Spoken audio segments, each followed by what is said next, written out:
Hi, nice to meet you all. My name is Dr. Ragavan. I'm a Uro-Oncologist. I'm a specialist in urological cancers. Today we are going to talk a lot about the urological cancers. So to start with, we need to understand what are urological cancers and what is Uro-Oncology means. Urological cancers include cancers from the urinary tract.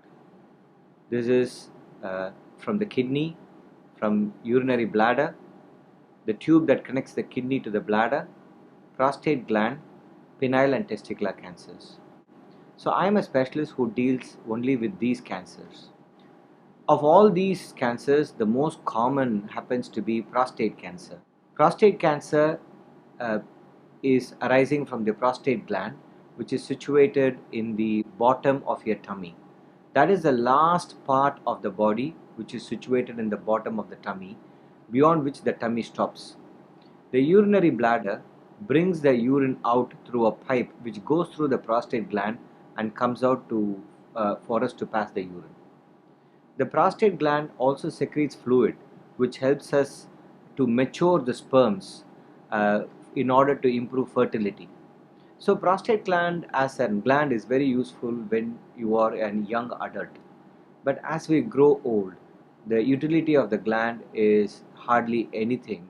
However, because the gland is there, it also grows old with the age and then it starts causing trouble. That includes a mild blockage to the flow or uh, a cancer in the gland. In another program, we'll talk about blockage and urinary symptoms, but today in this program, we are going to focus on prostate cancer itself. So prostate cancer primarily comes from the prostate gland.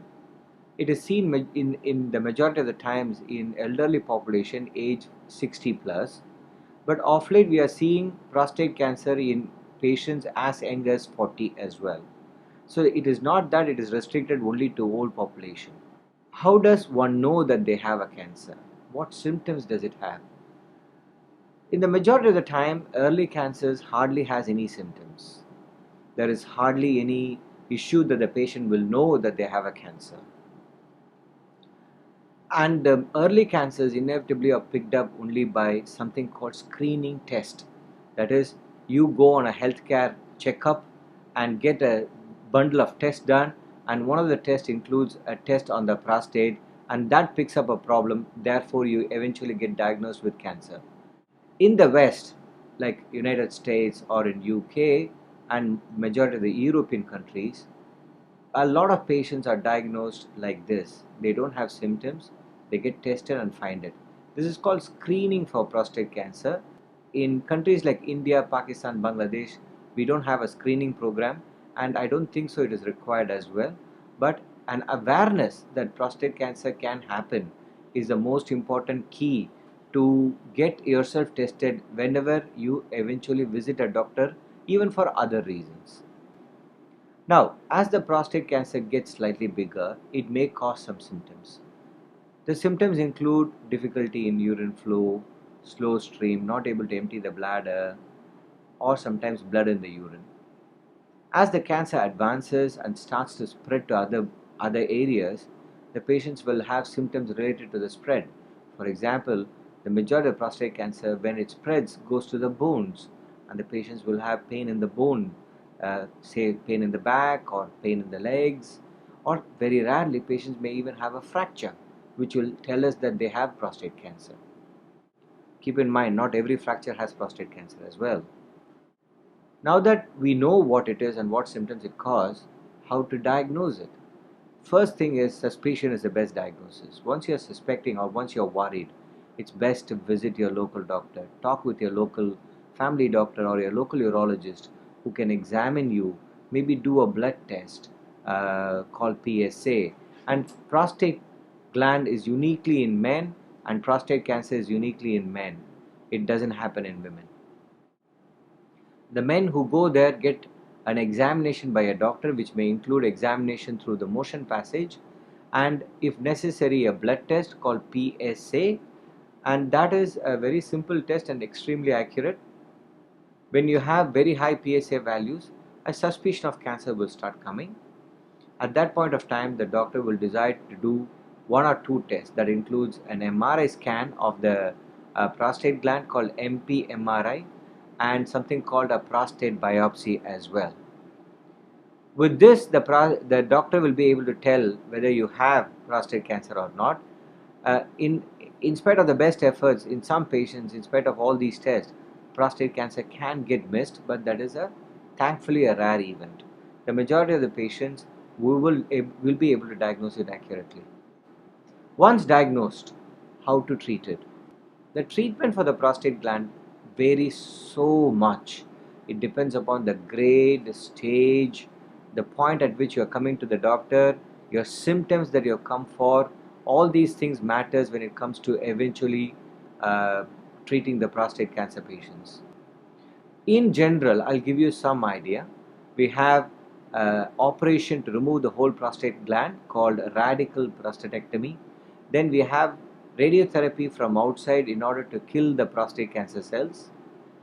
We also have something called hormone therapy, which is given primarily to stop the hormones in the body. Those hormones are the one which is supplying food to the prostate cancer cells, and by depriving food, the cancer comes under control.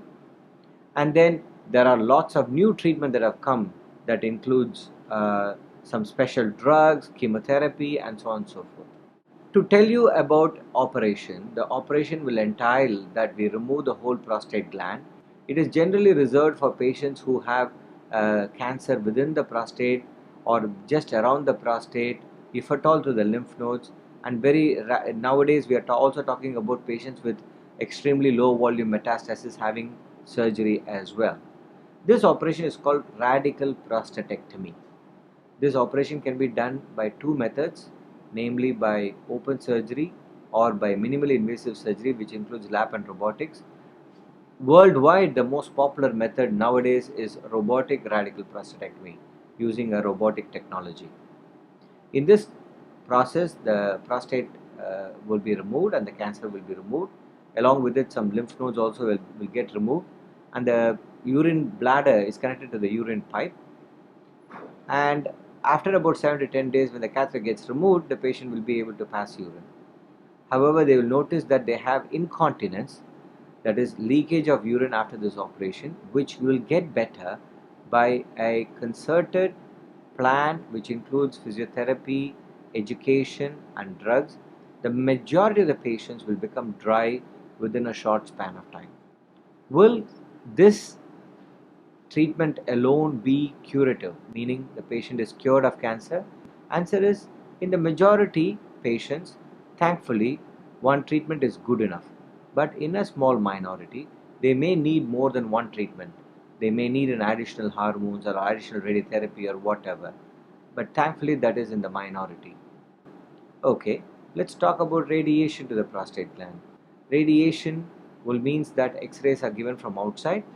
It is usually delivered over a half an hour period every day and given over a 1 month time. The advantage with radiation is that there is no cut, there is no stitch, and the amount of urine leakage initially at least is not there. But once again, like radical prostatectomy, a 3 to 5% of patients eventually will have leakage from radiation treatment as well.